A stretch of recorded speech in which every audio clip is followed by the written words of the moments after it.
There are some people you meet and immediately understand, not because you've known them for years, not because you've shared experiences, not because you've spent enough time together to earn that level of familiarity. It happens before any of that, quickly, unexpectedly, almost imperceptibly. At first, you don't recognize what's happening. You tell yourself it's coincidence, a few observations that feel unusually accurate, a few moments of understanding that arrive too quickly, a few silences that somehow communicate more than words ever could. Nothing dramatic, nothing obvious. Just small moments that refuse to behave like ordinary interactions. Most people approach others through assumptions. They gather information, they ask questions, they create narratives, they build an image of who they think someone is. Then they interact with that image, rarely with the actual person. But every now and then, someone appears who doesn't do that. Someone who doesn't seem interested in constructing a version of you they can understand more easily. Someone who simply notices without forcing conclusions, without demanding explanations, without rushing towards certainty. And that's where everything begins to change, because being observed is common. Being recognized is not. Recognition is different. Recognition doesn't feel like discovery. It feels like remembering something you never consciously knew, like encountering a pattern that already exists somewhere beneath thought, a pattern so familiar that your mind responds to it before logic has time to explain why. That's what makes it unsettling. Not because it's uncomfortable, but because it feels accurate. Too accurate. Accurate in ways that shouldn't be possible yet. The first response is usually skepticism. You question it, analyze it, search for flaws in your perception. You assume you've misunderstood, that you're projecting meaning onto something ordinary, because the alternative feels far stranger. The alternative is accepting that someone sees you with a level of clarity that normally requires years to develop. And that's difficult to believe, especially if you've spent most of your life existing behind carefully maintained layers. Layers that protect complexity from being reduced, layers that prevent misunderstanding, layers that keep certain parts of you untouched by careless interpretation. When those layers exist long enough, they become part of your identity. You stop thinking of them as protection. You start thinking of them as structure, necessary, permanent, reliable. Then someone arrives who doesn't seem affected by them at all. Not because they break through them, not because they challenge them, but because they somehow see beyond them without effort. And that changes everything, because force can always be resisted. Boundaries can be reinforced. Distance can be maintained, but recognition operates differently. Recognition doesn't push, it doesn't demand, it doesn't ask for access, it simply exists. And once you notice it, you can't return to the version of reality where it wasn't there. That's the moment the shift begins, not when feelings appear, not when trust develops, not when definitions are created. The shift begins when you realize that understanding arrived before explanation. When someone's presence starts making sense in ways you cannot logically account for. And for the first time, the familiar systems you've always relied upon become slightly less certain, not broken, not dismantled, just questioned, because somewhere beneath all the analysis, a possibility emerges. A quiet possibility, one that refuses to disappear. Maybe this isn't coincidence, maybe this isn't imagination, maybe this isn't simply another interaction that will fade with time. Maybe what you're experiencing is recognition. And once recognition appears, the distance you once trusted no longer feels quite the same, because distance only works when someone remains outside your awareness, and something tells you that person already isn't. End of part 1. Not immediately, not in a dramatic way that announces itself. The world doesn't suddenly look different, Your routines remain the same. Your responsibilities remain the same. Even your conversations may appear unchanged from the outside, underneath. But underneath, something has shifted. And once that shift begins, distance starts behaving differently. That's the first thing you notice. The strategies that once worked so effortlessly no longer carry the same effect. Silence doesn't create separation. Time doesn't reduce awareness.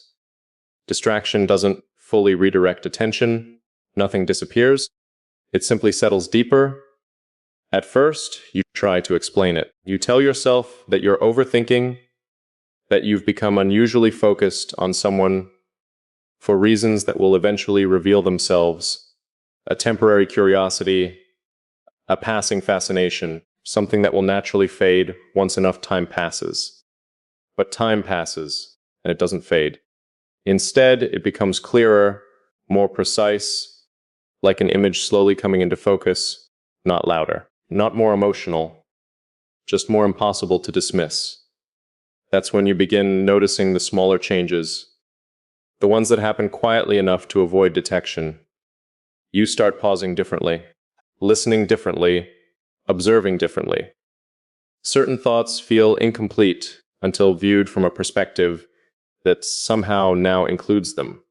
Not because you're dependent on their opinion, not because you're seeking validation, but because your awareness has adapted to their presence in a way you never intended. And adaptation is difficult to reverse, especially when it happens naturally.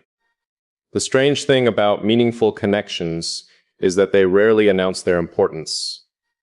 They don't arrive carrying signs that say, "This will matter." Most of the time, they enter your life unnoticed. A conversation, a moment, a shared understanding, something small enough to ignore. Until one day you realize it has become part of the framework through which you interpret everything else. And by then, it is already integrated. That's what makes this different. It wasn't built through effort. There was no deliberate construction, no conscious decision to create space. No agreement that something significant was taking place, yet space appeared anyway. Not because it was offered, because it fit. And that realization creates a tension unlike any other. Because fitting is dangerous, things that don't belong can be removed, things that feel foreign can be rejected, things that create disruption can be pushed away. But what do you do with something that feels natural? Something that settles into your life without creating resistance. Something that doesn't demand accommodation because it already seems aligned with what exists there. That's harder to confront because now the question isn't whether it belongs. The question is why it belongs so easily. And the deeper you look, the more unsettling that question becomes. You start noticing comparisons, not deliberate ones, not judgments, just observations. The way conversations feel, the way people understand or misunderstand, the way certain interactions require explanation, while others seem to bypass explanation entirely. Suddenly, you become aware of a difference between being heard and being understood. Most people hear, few understand. And once you've experienced genuine understanding, even briefly, the absence of it becomes easier to recognize elsewhere. Not because others lack value, not because they're incapable of depth, but because you've encountered a form of clarity that redefines your expectations, a clarity that doesn't rely on constant explanation, a clarity that recognizes meaning before language arrives. And after that, everything is measured differently, not intentionally, automatically. That's what impact does. Impact changes your baseline. It alters the standard from which future experiences are evaluated, and the most significant impacts rarely ask permission before doing so. They simply happen, quickly, completely, leaving you to realize afterward that something fundamental has already changed. The truth becomes increasingly difficult to avoid. This isn't a passing experience. It isn't a temporary alignment that will disappear once circumstances change. It's becoming part of your internal structure, part of the architecture of thought itself. And architecture matters, because architecture shapes everything built upon it, the way you perceive, the way you process, the way you respond to the world around you. When something reaches that level, it stops being external. It becomes foundational, and foundations are not easily replaced. That's when another realization begins to emerge, one you may not be ready to fully acknowledge. The possibility that this connection is no longer something you're observing from the outside. You're living inside it now, not trapped, not consumed, simply existing within its influence. And that influence is growing more defined with every passing moment. The distance that once felt reliable no longer functions as protection, because distance was designed for people who remained separate. This person doesn't feel separate anymore. Their presence exists somewhere closer than that, not physically, not emotionally, in the conventional sense, but structurally, integrated into the way you understand reality itself. And once that happens, the question changes. It is no longer, what is this? Now it becomes, what happens if this continues? Because continuation carries consequences. It asks something of you, not immediately, but eventually, sooner or later. Every meaningful recognition demands acknowledgement. Every alignment asks whether it will be accepted. Every truth waits to see whether it will be lived. And somewhere deep inside, you already know that moment is approaching. The moment where observation is no longer enough. The moment where awareness requires an answer. End of part 2. There comes a point when recognition can no longer remain an observation. A point where understanding stops existing as something interesting, something unusual, something quietly present in the background, and becomes something else. Something that carries weight, something that asks for a response. I think that's where this journey always leads, not toward certainty, not toward definition, but toward a decision, because awareness has a strange nature. It can remain unnoticed for a while. It can exist beneath thought, beneath language, beneath conscious acknowledgement. But once you see it clearly, once you recognize its shape for what it truly is, you can't return to not knowing. The clarity remains. And clarity changes the rules. That's where I found myself standing, not at the beginning, not even in the middle, but at the edge of something that had already changed me long before I realized it was happening. The evidence was everywhere, in the way my thoughts moved, in the way silence carried meaning, in the way certain truths immediately felt incomplete unless viewed through a perspective that somehow now existed alongside my own. I could see it. I could measure it. I could no longer deny it. And yet acknowledging something doesn't automatically tell you what to do with it. That's the difficult part. Because understanding creates responsibility. The moment you fully recognize a truth, it stops being abstract. It becomes real, and reality requires action or a conscious refusal to act. Either way, a choice is made. That's what I had been avoiding, not the connection itself.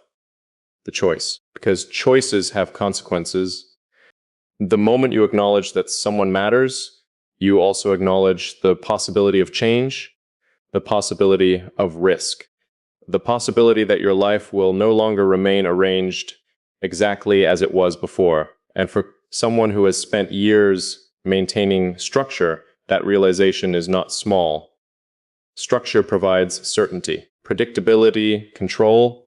It allows you to move through life knowing where things belong, knowing where the boundaries are, knowing what can enter and what must remain outside.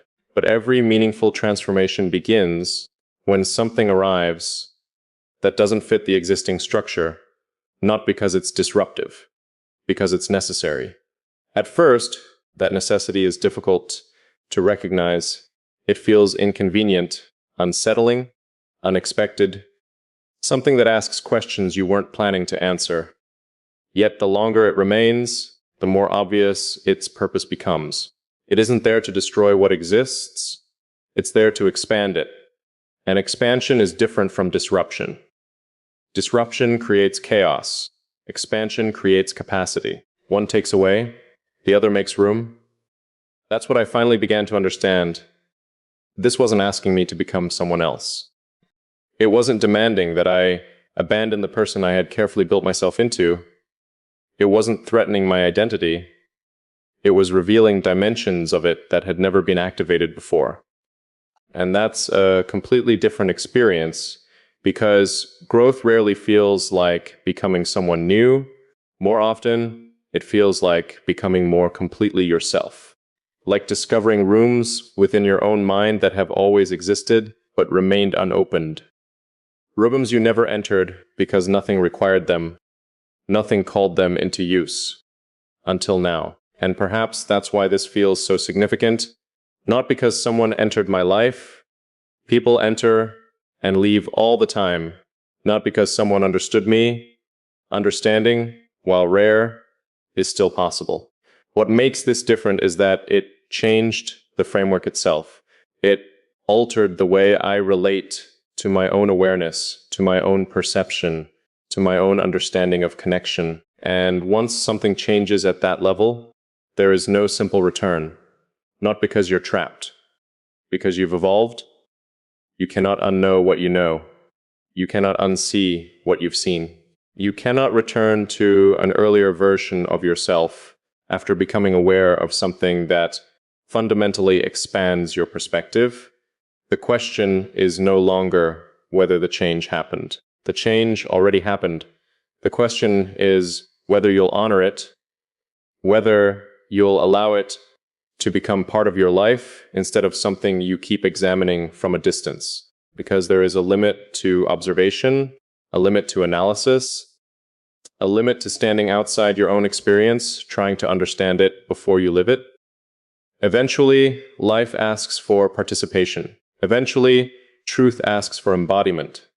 Eventually, awareness asks for an answer, and that answer doesn't always arrive as a declaration. Sometimes it arrives as acceptance. A quiet acceptance. The willingness to stop resisting what has already become real. The willingness to stop demanding certainty before movement. The willingness to acknowledge that some things reveal their meaning only after they're lived. Perhaps that's what this has been leading toward all along. Not a conclusion, not a label, not an explanation that neatly resolves every question.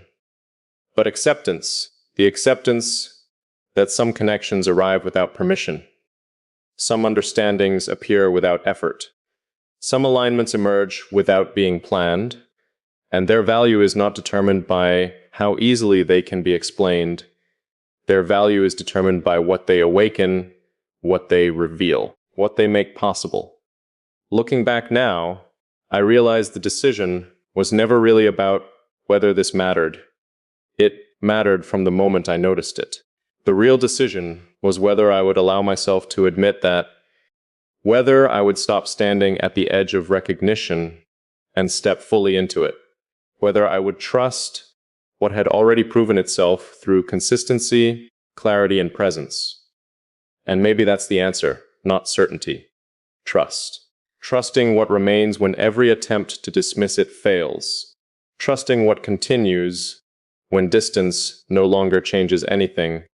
Trusting what becomes clearer instead of weaker with time. Because some things aren't meant to be solved. They're meant to be lived. And perhaps the deepest form of understanding isn't finally explaining a connection. It's accepting that the connection has already changed you and choosing not to turn away from that truth. End of part 3.